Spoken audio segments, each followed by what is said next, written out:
Hallo und herzlich willkommen zu Folge 19. Ihr hört den Podcast der Atlantischen Akademie, Amerikas Verfassung, Politik und Gesellschaft in den USA.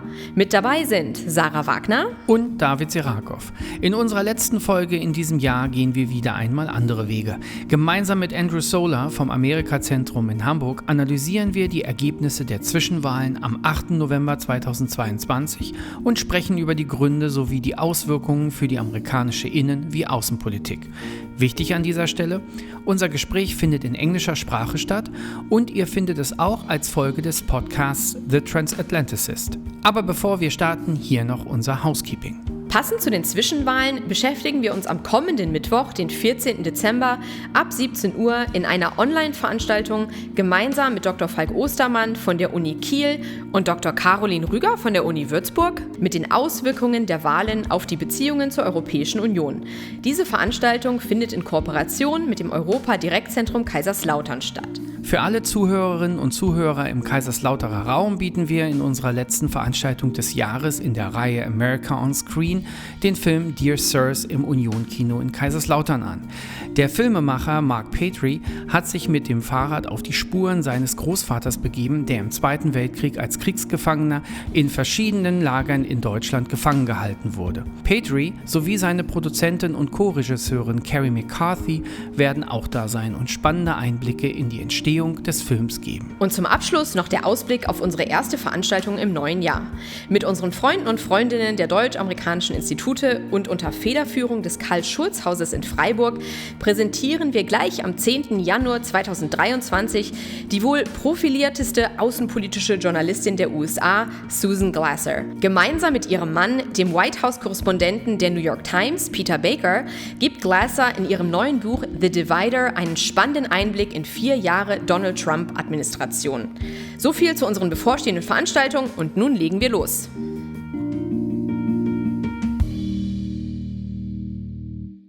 Hello, everyone, and welcome to the Transatlanticist Politics Podcast at the Amerika-Zentrum in Hamburg. My name is Andrew Solar. Today, I'm very happy to announce the first cooperative podcast with our sister German-American Institute in Rheinland-Pfalz, the Atlantic Academy, die Atlantische Akademie. And here with me from the Atlantic Academy are 2 brilliant experts on U.S. politics and transatlantic relations, David Serakow and Sarah Wagner. Welcome, Sarah and David. Hi. Hello. Thanks for having us. No problem. Great to see you and have you here. David and Sarah also host the podcast Amerikas Verfassung, Politik und Gesellschaft in den USA, which I highly recommend, but it is in German, so you will need, except this episode, of course, won't be. But I highly recommend it. It's fantastic. And today's episode will be published on both of our podcast channels, so I would encourage all of you listeners to subscribe to both podcasts. You can find information about Amerika's Verfassung in the show notes. So, would you like to introduce yourselves and the mission and goals of the Atlantic Academy first, before we get started with our subject today, which is the midterms? Absolutely. Once again, Andy, thank you so much for having us. We are very delighted to talk a little bit about our work. So the Atlantic Academy is a non-profit, non-partisan institute focused on civic education in regards to the United States and transatlantic relations. What does that mean? We are hosting lectures, panel discussions, seminars, exhibits, movie screenings, everything that has to do with the United States, politics, history, or culture in the state of Rheinland-Pfalz and also sometimes in other regions. And the goal is a bit to inform the citizens of our state about transatlantic relations, about the United States, because we have such a large military presence here. So we have about 55,000 Americans living in the state. So it's really nice to have a little bit of that civic input to accompany that military presence. Yeah, and hello to all from me, and of course thank you to you, Andy, for the invite and that we can do this together. And yeah, the Atlantic Academy, as Sarah pointed out, we are a mixed institution of a educational institution or a civic education institution, a think tank, and in our work it rests on 3 pillars, and as Sarah already mentioned, we have more than 50,000 Americans in the state, in Rheinland-Pfalz. So we can do encounter events, we can make meet and greets with Americans, and we can try to foster this German-American relations in the state, not only with exchanges, flights to the US or from the US. So that's really an advantage we have in our region. And the second, the education pillar is where we can host and provide events about US politics, economic, or maybe some cultural events. We have the advantage that we have new funding from the German Foreign Office, and so we have been doing extensive cultural work since last year, and for instance, cinema and concert series. So it's a very broad field we work on. All right, so thank you and welcome again, David and Zara. Today we'll be discussing the midterm elections in the United States. And not only that, it's never too early to discuss the presidential elections, even one day or 1 week after the midterms. So you can consider this our first presidential election podcast for 2024. Indeed, Donald Trump made sure that he dominated the news cycle after the midterms by immediately announcing his candidacy for president in 2024. Love him or hate him, he knows how to dominate the news. But let's get started on the midterms. My first takeaway is this. Before the elections, there was a lot of worry about election denialism, protests at poll sites, voter intimidation, and a number of other potential problems with election machines, counting, etc. But my first takeaway is a positive one. The 2022 midterm elections were actually pretty boring, and boring is good when it comes to elections. So what is the prevailing narrative about the midterms?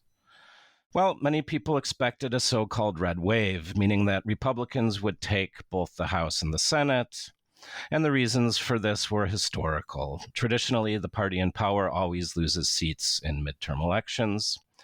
Secondly, inflation was considered to be a major factor that would help Republicans. And again, historically speaking, and this is obvious, economic problems always help the opposition party and hurt the party in power.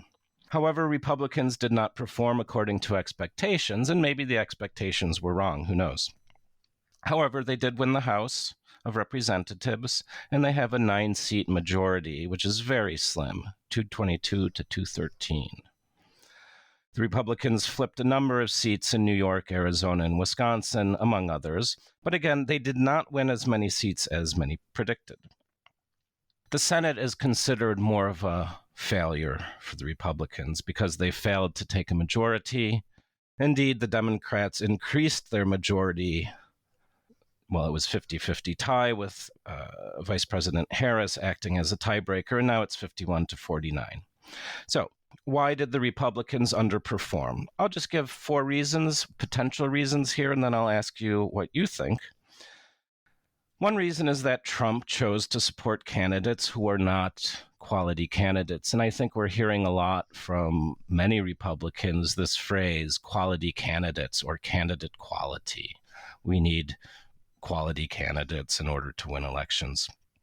So, for example, the TV personality Mehmet Oz lost the Senate race in Pennsylvania. This was a potentially not a quality candidate. Trump chose him, even though he didn't live in Pennsylvania. At least that was the accusation. Mark Kelly, the Democrat, beat Blake Masters in Arizona. And of course, Herschel Walker lost to Raphael Warnock in Georgia. And all of these were, as it were, hand-picked Trump Senate candidates. Second reason might be that women and young people were angry about the Supreme Court decision overturning Roe versus Wade and therefore threatening abortion rights.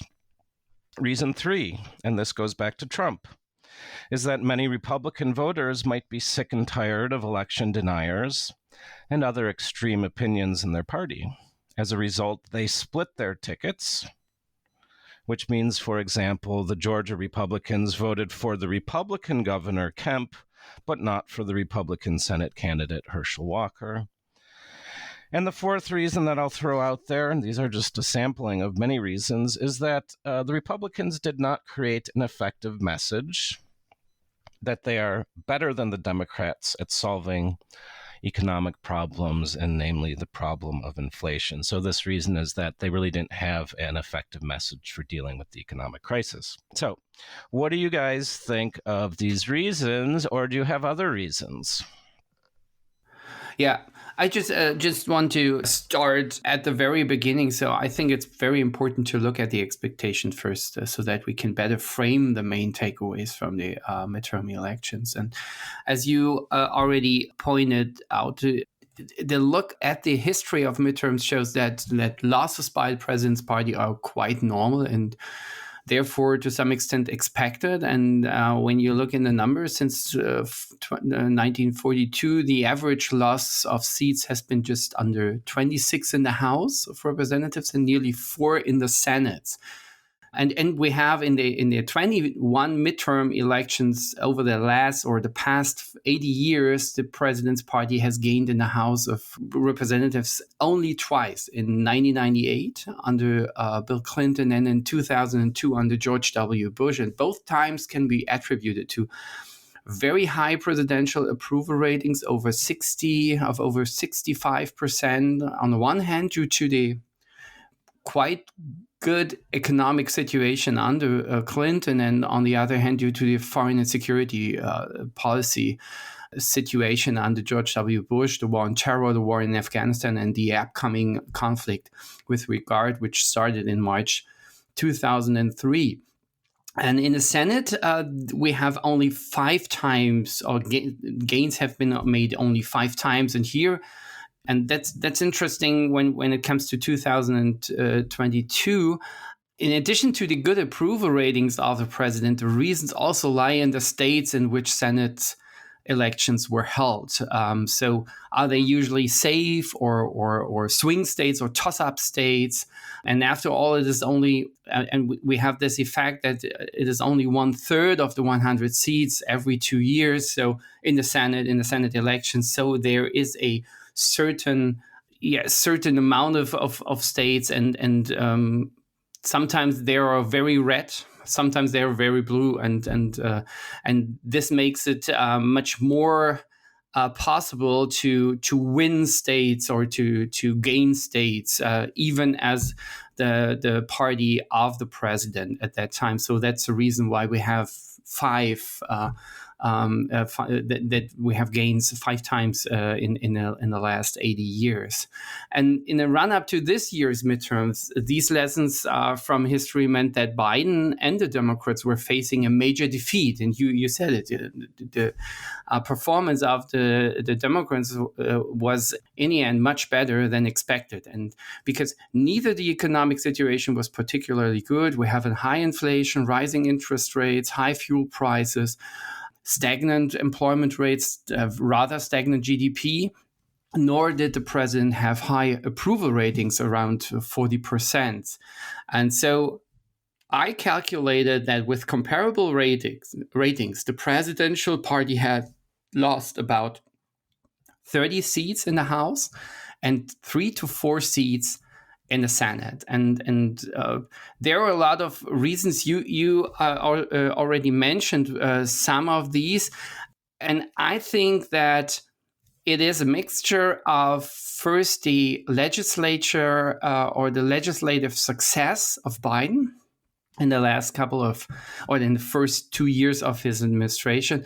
And second, as you mentioned, the role of Trump in the public perception of the Republican Party. So Biden has some significant legislation to his credit in his first 2 years in office: the Infrastructure and Jobs Act, the Inflation Reduction Act, up to $700 billion for climate action, CHIPS and Science Act. And there are 2 other things in the final weeks before the election allowing Biden pardoned everyone convicted in federal courts of possession of marijuana. That's one thing. With regard to youth, I want to break in here because as you were discussing this, you were talking about the positive selling points of what Biden had done, and all of the 4 reasons I gave were weaknesses in Republicans. And I think that's an interesting way to reconsider how we shape this.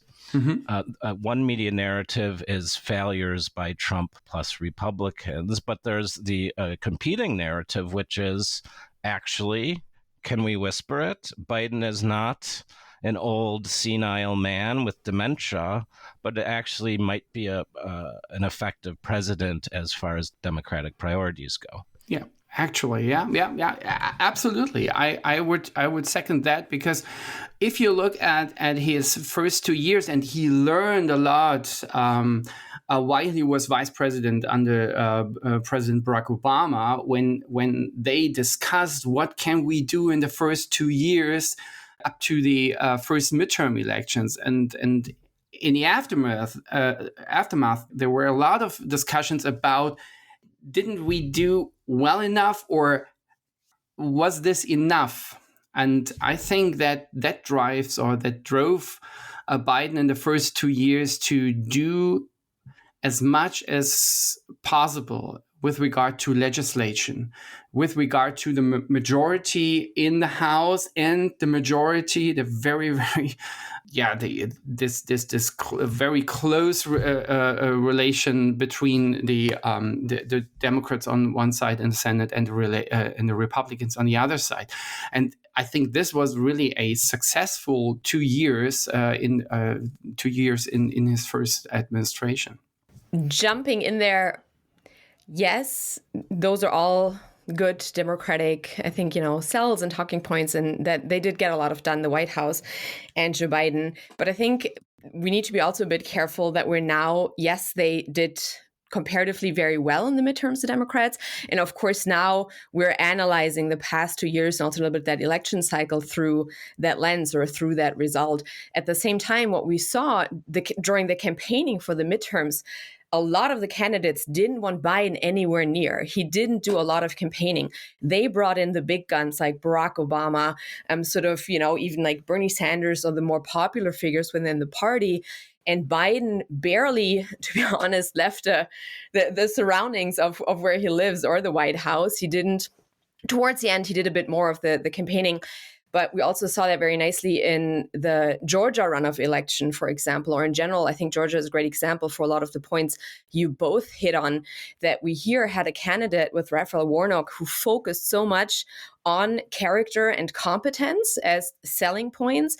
And he really tried to localize the race too. Like, he didn't want a bunch of people coming in from DC to, campaign for him, advertise for him. He really tried to focus on his competencies as a politician, as a representative of Georgia. So I think Biden, again, yes, it was a very good midterm results from a historical perspective. But I'm not 100% sure how much that can be attributed to Biden, especially if you look around younger voters, right, who played a crucial part and who showed up, I think, in the second highest number overall, but who were doing it mostly also issue driven. Like, they're not very satisfied with Biden. Biden was sort of this compromise in 2020. And yes, and he was the one who could be Trump and, a bit of a safe choice. But if we talk about enthusiasm, I think what drives people to the polls, and I know, Dav, you'll talk about a little bit about what you think that is, and maybe you have different opinions here. But I think we need to be careful when we talk about it. Is it like the Democrats? Is it Joe Biden? Or are we talking about the issues? Yeah, because that's just as a sort of footnote to our discussion. My question to David about that other narrative that Biden actually achieved things in his legislation. The next question would be, what voters did he turn out due to that legislation that would not have gone to the polls? Like, is there a group that you're thinking of specifically? Did a certain piece of legislation help youth come out, or gay people, or Black people, or whatever? Yeah, that's not really my field of expertise, but I would say, young people, women, especially when it comes to the question of abortion rights in the U.S. And these are the driving factors. For instance, when you look at pre-election polls, that they're that Democrats or people who tend to vote for Democrats, that they have some issues, the main issues, and this is abortion rights, it's healthcare, it's to some extent the economy, but I think they look at the economy from a different perspective as Republican voters do. There is Supreme Court appointments. This is one of the main drivers. And I think that you can see women, young people. If you look at the voters, or if you try to characterize the voters in the US, you maybe would say, okay, Democratic voters are or live in urban areas. They are under 50. They are more diverse in terms of gender and race. And so I would say these are the voters who are voters of the Democratic Party, and maybe who see their advantages in the legislature over the first 2 years of the Biden administration. What's interesting here at this point, if we're already talking about voters, sorry, our listeners, I promise we also had kind of a list that we wanted to walk through of the topics and issues in our structure. And but now we're already talking about, the issues and voters, which we wanted to save for later. But I say, let's go for it. Excellent, Andy. Thank you. Because of your question, right, which kind of voting groups turned out that maybe didn't before. And once again, in this case, maybe not specifically because of Biden, but I think one of the interesting developments that we saw, and now we have some better exit polls and some better analysis about voter turnout, are that the Democrats gained a little bit with rural voters. So, of course, people in rural areas, David mentioned, the Democrats are really strong in urban centers on the coast. So rural voters obviously still voted in huge numbers for the Republicans, but Democrats made here some gains. For example, in Illinois, Wisconsin, Pennsylvania, Washington. And it has a lot to do with the type of candidates they also ran. So the best example, the prime example, is John Fetterman in Pennsylvania, who won the Senate seat. And he really focused his turnout, he focused his campaign also on rural communities. And we now see that in a lot of the counties, he had a bigger vote share than Biden had in 2020. And he came across, and very believably so, in my opinion, as a working class, candidate, very down to earth, sort of, the guy you can hang out with in a diner and who understands how shitty inflation is, things like that. The classic candidate when they used to ask, who would you rather have a beer with? Barack Obama or Exactly. Mitt Romney? I would share a PBR with John Fetterman. Absolutely. Yes. And we see that in similar House districts too. So, for example, Illinois, the 17th district, it is also one of the few ones that voted for Trump twice, but now it's a Democratic House seat, right? So what we see here, and I think that's interesting for longer term trends, and we're going to talk about 2024 later, is that rural areas are also diversifying. So we have, on the one hand, their population is declining to a degree, but at the same time, we also need to move away a little bit from that idea that rural means automatically white, automatically low income, things like that. So we have a diversifying area. And that has a little bit also to do with the fact that a lot of liberals, after the large part of the pandemic, moved to the countryside, right? They left cities. Again, the areas are diversifying in general. So I think that's an interesting development to keep in mind. And I think that'll play a bigger role in the future. Yeah. I don't want to be the one who destroys ideas, but if we that's not. When my students have bad topics for presentations or essays, I say, I hate destroying your dreams, but destroy our dreams, please. Yeah, of course we try to identify issues who determine election results, and to be honest, research in this field shows only two factors to be related to the performance of the presidential party. It's the president's popularity and the number of presidential party seats up for election. These are the only two significant factors. And the more popular the president, the smaller the losses. And as I said before, in a few cases, there were also gains, but very few cases too in the House of Representatives. And the more seats that must be defended, the higher the losses tend to be. And surprisingly, economic values such as inflation or the employment rate have so far had little or no impact on election results. That's to some extent, for political scientists, it's really devastating because you think, what the heck is going on? The you podcast have only ends two here. criteria. Yeah, the podcast ends here. No, the problem David, is that stop even talking. We'll be out of a job soon. I'm sorry for this. I'm.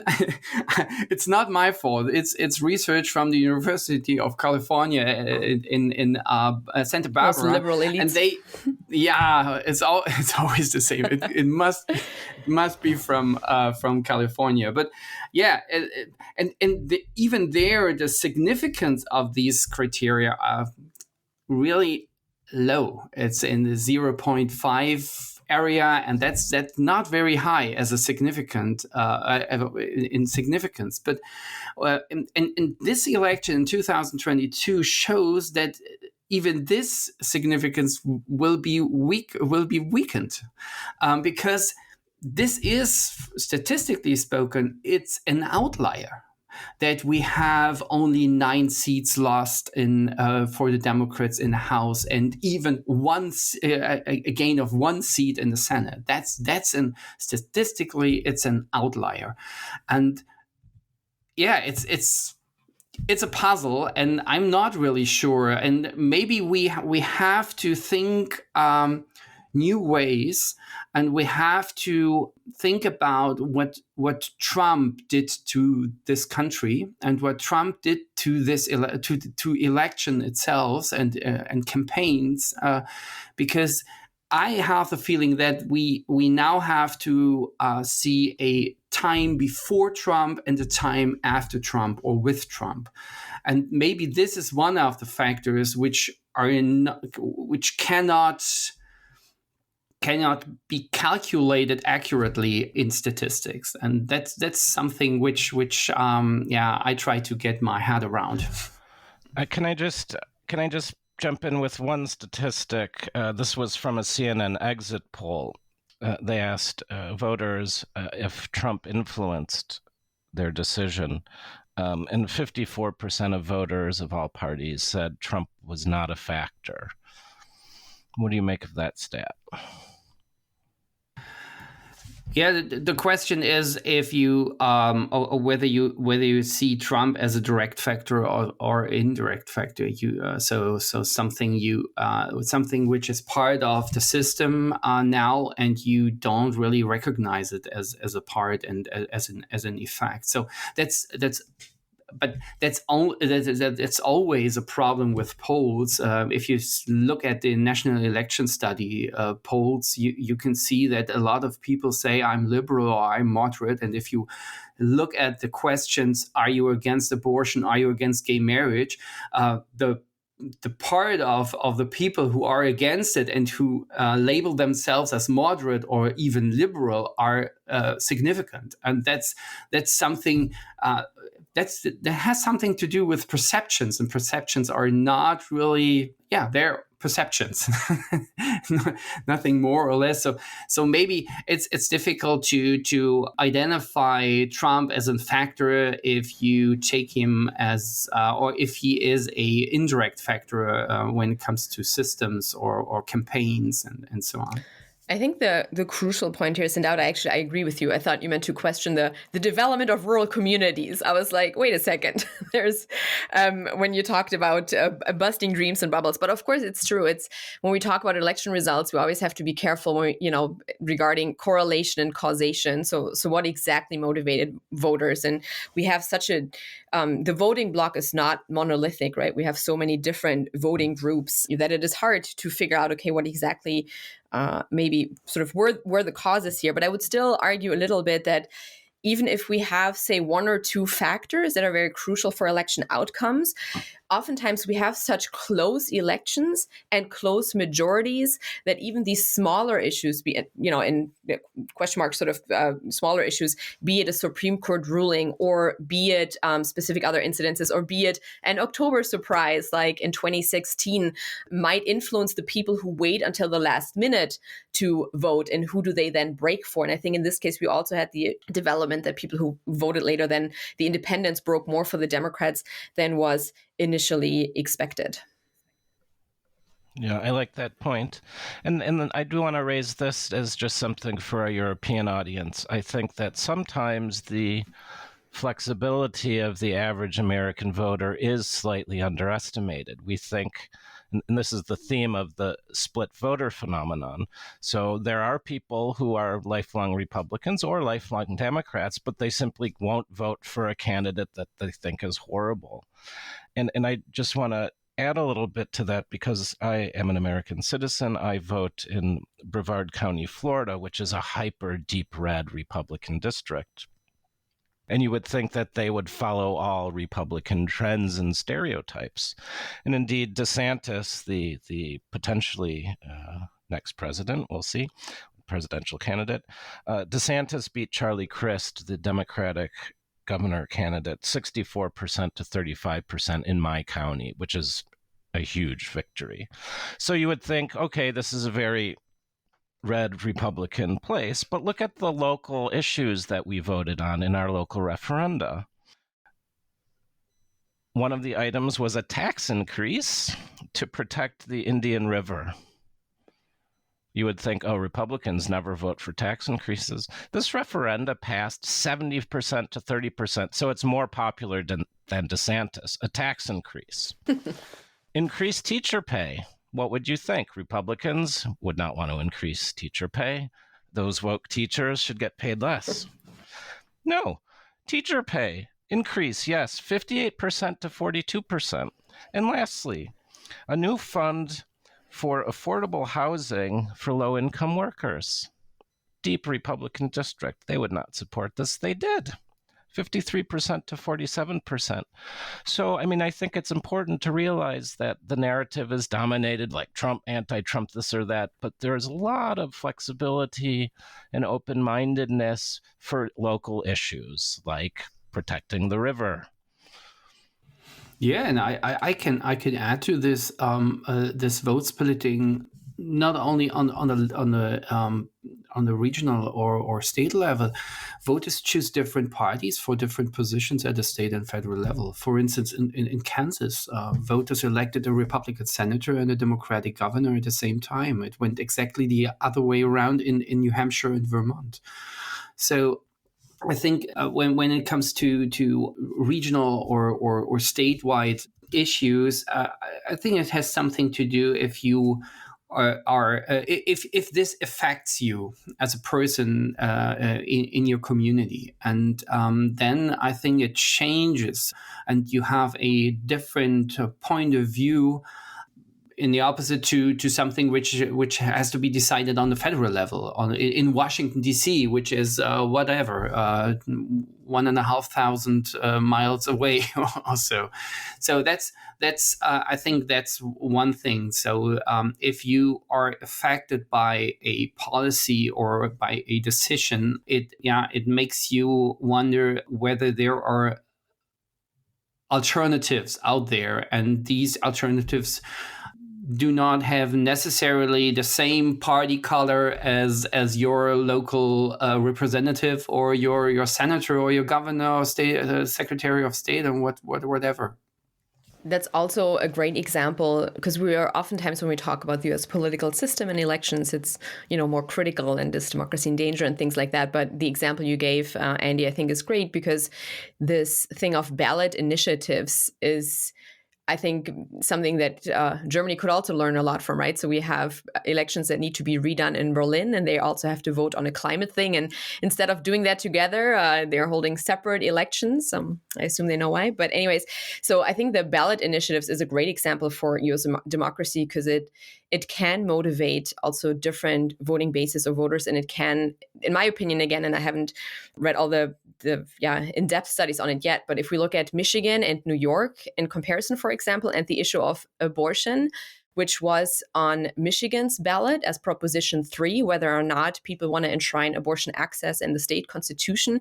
And just from observing this from, I have friends and family in Michigan, a lot of young women who are very motivated because of that, who I never even perceived as being political in any way or form. And they were sharing that on Instagram, and they were really fired up about making sure they have access to abortions in their state.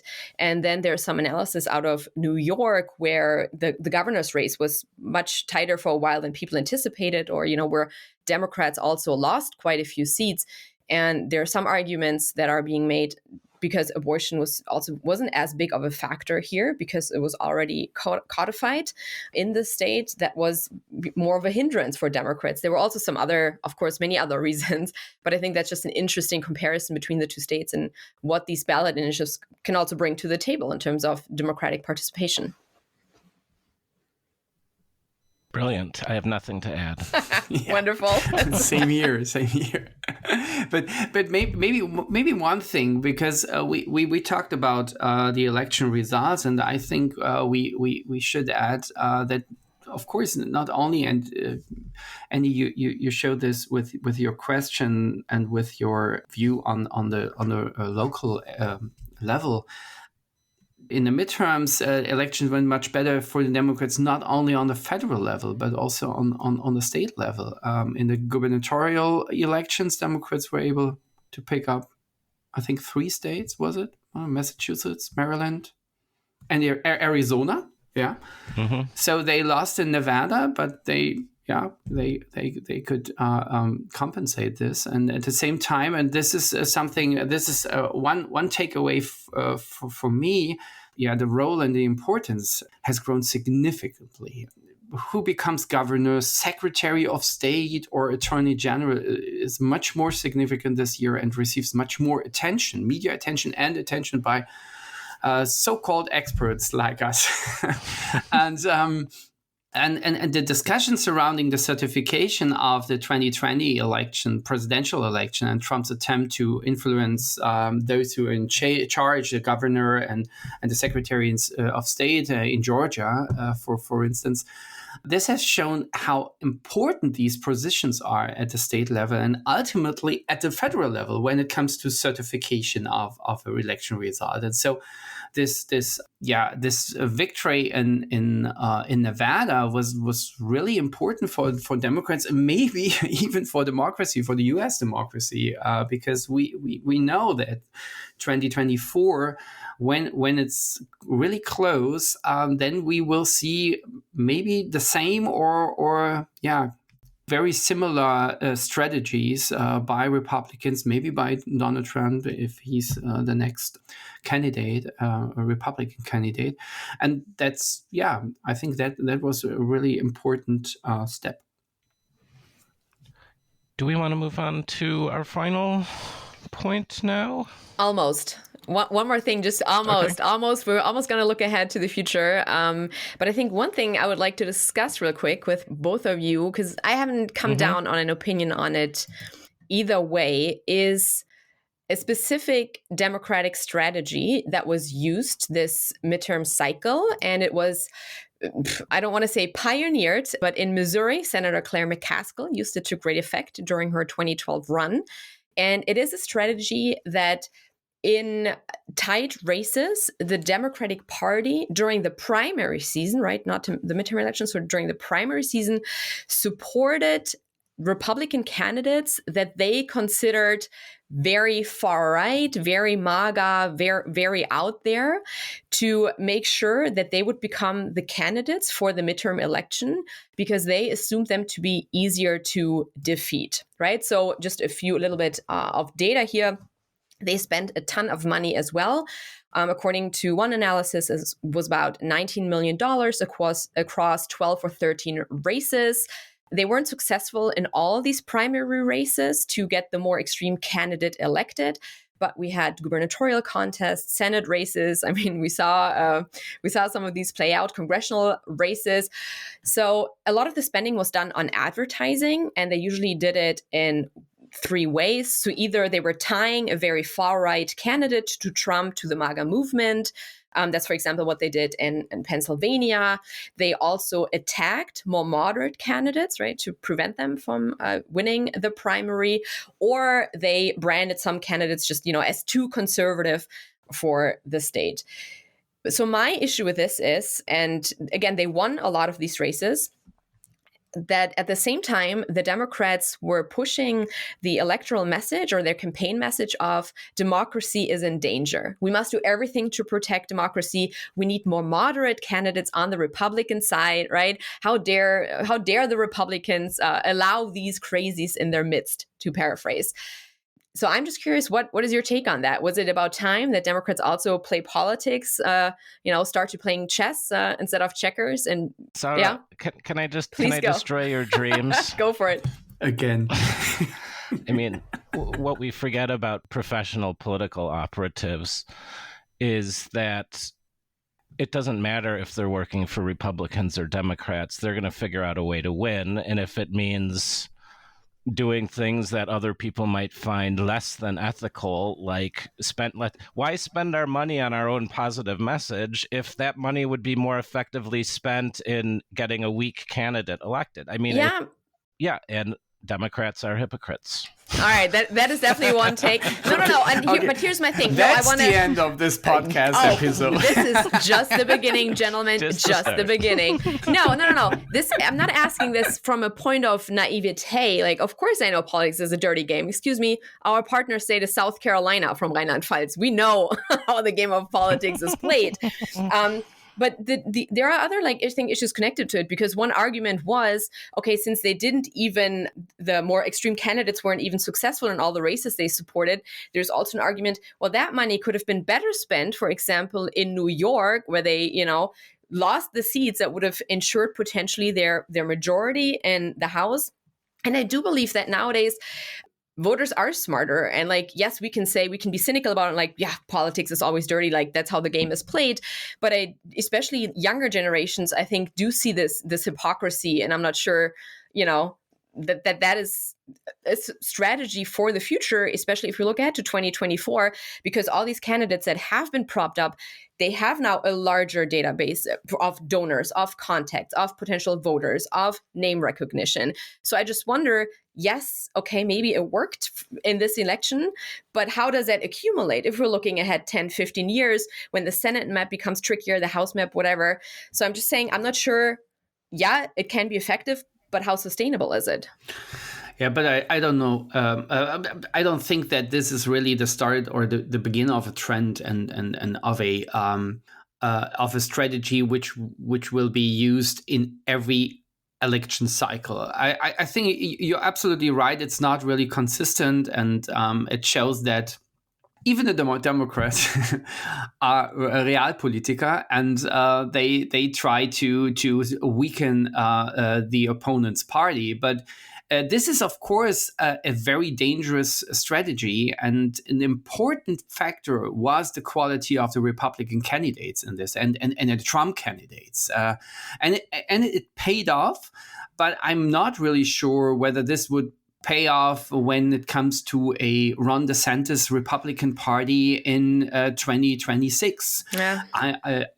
This wouldn't be a strategy or a successful strategy for Democrats then, because the candidates Trump endorsed were less successful than in the primaries, and even in the primaries he very rarely took risks. We have one example. It's in Wyoming, where where one candidate ran against Liz Cheney, a popular Republican, and won. But this is one maybe risky, or one risk he took. But most of the time it was very were very safe constituencies and states. So I'm not sure whether this is a strategy for the future. All right. Well, thank you for your opinions. Can I? Yeah. Oh, Andy, please go. Yeah. Can I just add something? And I think this will help us move on to the final point. The point you raise is one about ideological purity. So the Democrats claim to be these holier than thou protectors of American democracy and the Constitution after Trump's attacks on Congress and all of the election denialism. Right. So it is disappointing when these people play dirty. The Democratic operatives played dirty by donating to extreme Republican candidates. But that kind of raises the issue of ideological purity in both the Democratic Party and the Republican Party. And Republicans have been struggling with this idea of what is a Republican anymore, what is a conservative anymore, because Trump has divided the party. And that's taking us into the future. I don't think, and I don't know if you have any insight, what the Republican Party stands for anymore. I just don't know. I mean, what will they be running on in 2024? I literally have no idea. Are they the party of sensible economics and low budget deficits and paying off the national debt? I mean, and they don't even, I don't think they even released something like a coherent political platform. So I'm really curious, if ideological purity is at stake, what will a pure conservative or Republican ideology look like in a year or 2 years from now? I just don't know. Very nice segue, Andy, for our last part, looking ahead into the future. Yeah, but also a fair point, because for the midterms, the Republican Party released a commitment to America, I think it's what it's called, their plan for, what would they implement if they gained power.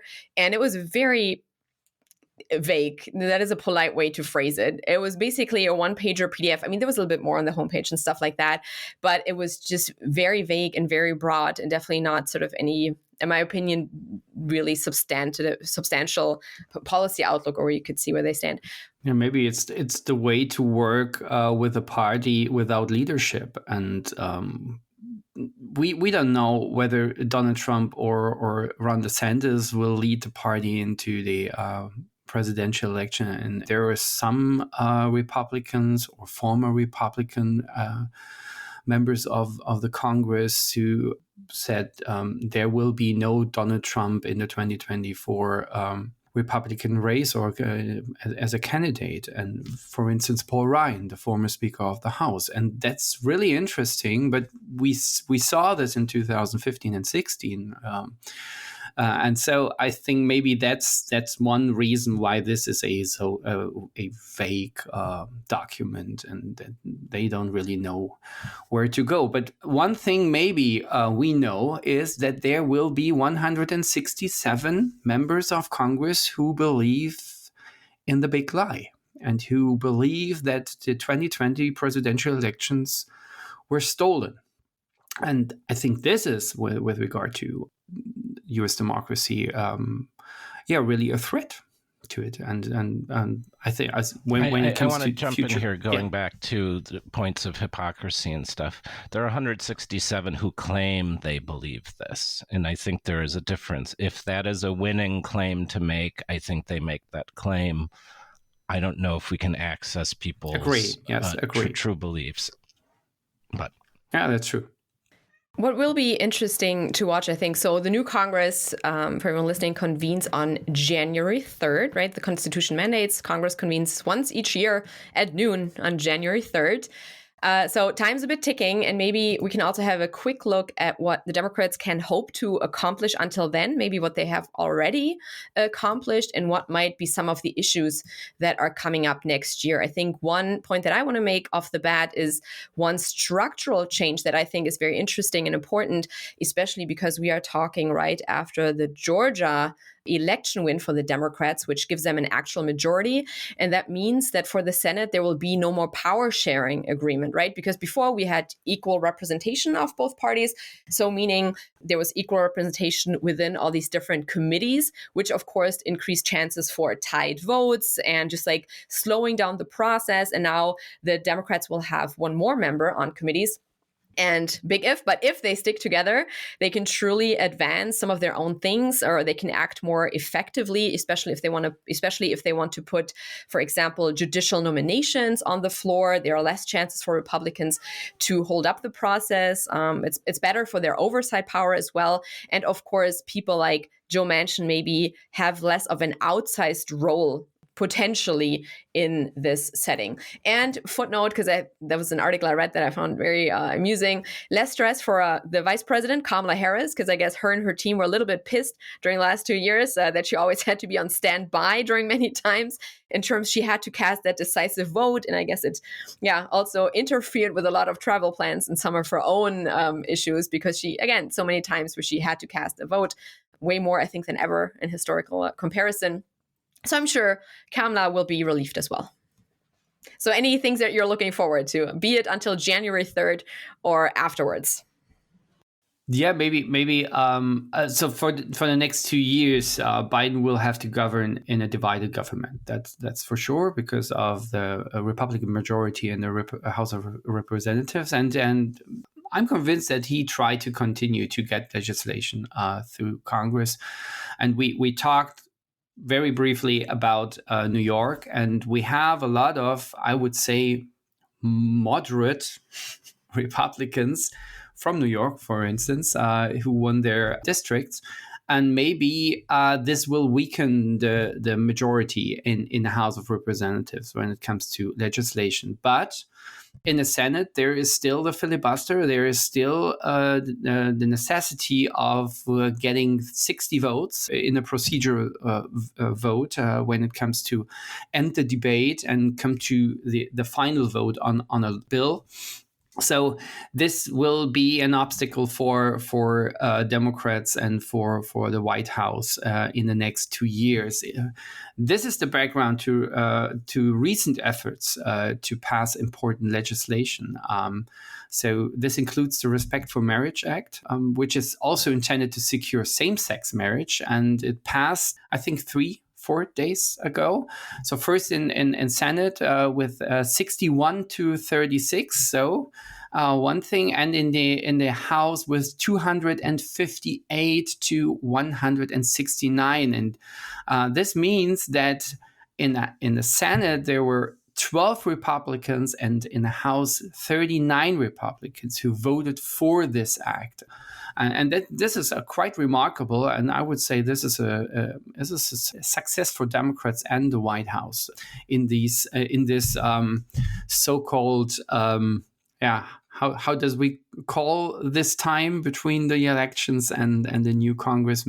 Sometimes lame duck, but so lame is no. The other important bill, and it was $900 billion. we just for the non-American audiences, the defense budget was passed yesterday. We're recording this on Friday the 9th, but it's $900 billion. And when you consider, I think the U.S. has donated maybe or has promised to deliver $20 billion of military aid to Ukraine. That's out of a public budget of $900 billion. So that's basically nothing. But it's a big deal to pass the defense budget, as it's the biggest budget that needs to be passed. I'm concerned about the future of Ukraine funding. The Republicans have said that they're not going to give a blank check to Ukraine anymore. I think from a strategic perspective, that's a mistake. And the message itself is a mistake. That stuff can be said in private, I think. But I don't think McCarthy, who is going to probably be the new speaker after Nancy Pelosi, meant it the way it sounded. But we'll see about how the aid to Ukraine continues. And again, I just want to add the point that if for some reason the Republicans say we're not funding this anymore, then the European and NATO coalition to support Ukraine fails as well. So it is a big deal. It's a huge deal. And we'll see what happens about that. It'll definitely, it'll remain exciting, U.S. politics. And maybe from my point, concluding two things that I will be looking out for with a little apprehension, I will be honest. Because, I mean, as part of our work, we also do interviews and things like that. And I'm sure we'll be asked a lot about the efforts of oversight in a Republican-led House, right? Because that is something the Republicans campaigned heavily with. And people like Jim Jordan in the House, they now run the Oversight Committee, and they already said they have a bunch of topics they want to investigate. On top of the list is Hunter Biden and his business dealings and what that might mean for Joe Biden, the Afghanistan withdrawal, the situation at the border, the handling of COVID relief funds. So there are a bunch of issues that they want to look at, but especially I think the spectacle they want to make out of, running an investigation on Hunter Biden, and which is an issue that is very popular with the base as well. I think that will suck up a lot of productive air potentially, and that might fall into the same time, of course, as well as raising the debt ceiling. So right now, U.S. government funding also is like a third point, which is running out on December 16th. So hopefully there can be a continuing resolution passed, or, some or procedural move to keep funding the government. But at one point, they will also have to tackle this issue of the debt ceiling. And it's not the first time that would become a part of the negotiations with potential government shutdowns and things like that. So I'm hoping that there can be found some kind of middle ground, because otherwise it'll keep us extremely busy, and it will also, again, suck up a lot of air in the policy and politics process. Quick final question. And you can ask your cat there, Zara, if the cat would prefer to answer. I tried to keep the microphone close to ours. That's okay. 2024, Trump-Biden rematch? I think it's really difficult at this stage. And don't want to answer. No, of course not. We've been burnt before with our predictions regarding presidential elections. I think we had an event on conservative women last week, I think was it, and I think it's really interesting to look at Ron DeSantis, and that he has the potential to fit to the family values conservative women have, and this is something which is a misfit when it comes to Donald Trump, of course. And to add on, Ron DeSantis has all the conservative values, policy values Donald Trump also promoted in his presidency. So he has a point, and he was very successful in the Florida state election. So maybe he is one candidate, but as far as I know, when it comes to polls in the Republican Party, he's not as popular as Trump, of course. And that will be the question, if he can close this gap.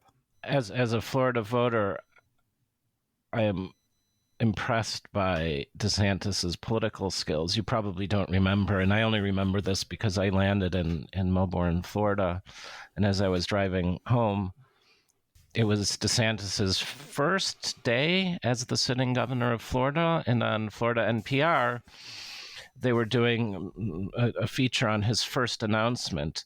And his first announcement as governor was a new office to deal with climate change in Florida. Except, of course, he didn't call it that. Yeah. He called it climate resilience or something else. But he recognized that all of these wealthy Republican donors who live on the beaches up and down in Florida were worried about their islands washing away. As they did partially. Able to, yeah. And that speaks to my earlier assessment of Brevard County. He self-affected things. He knew, I'm going to get all of these Republicans, and I'm going to also give them climate defense. I'm just not going to call it that, but it will guarantee their donations and money and support. So he's clever.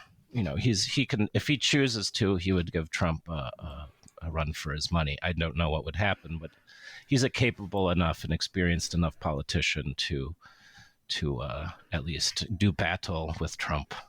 But we'll see. I just hope they're trying to keep the primary calendar somewhat in sync. So that is just my last procedural thing.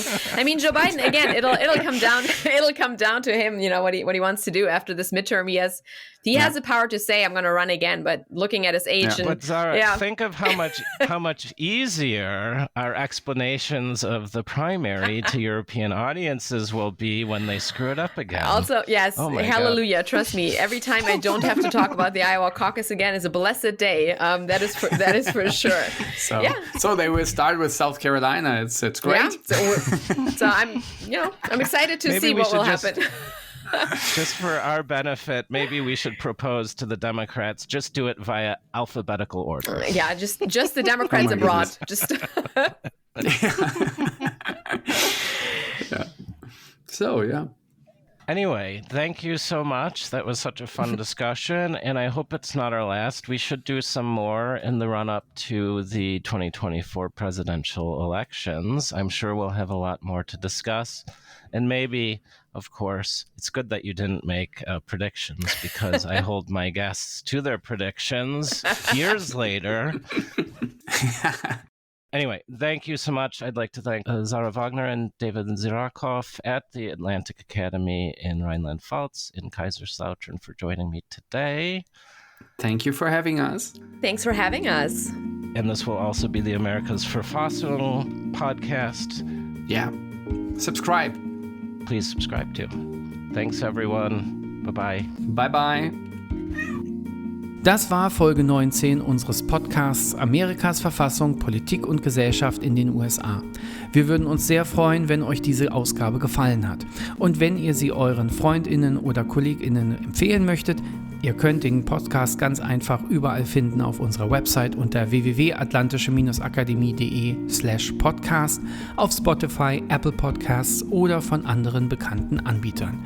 Das gilt natürlich auch für den tollen Podcast des Amerika-Zentrums Hamburg, The Transatlanticist, den wir euch sehr gerne ans Herz legen möchten. Gerne könnt ihr auch einen Kommentar und am besten eine positive Bewertung, beispielsweise bei Apple Podcasts, hinterlassen. Wenn ihr Themen habt, über die wir einmal sprechen sollten, dann könnt ihr auch auf unserer Website das Feedback-Formular verwenden. Wir freuen uns auf Folge 20 und wünschen euch bis dahin eine besinnliche Weihnachtszeit und einen guten Start ins neue Jahr. Passt gut auf euch auf und wir sehen uns im neuen Jahr.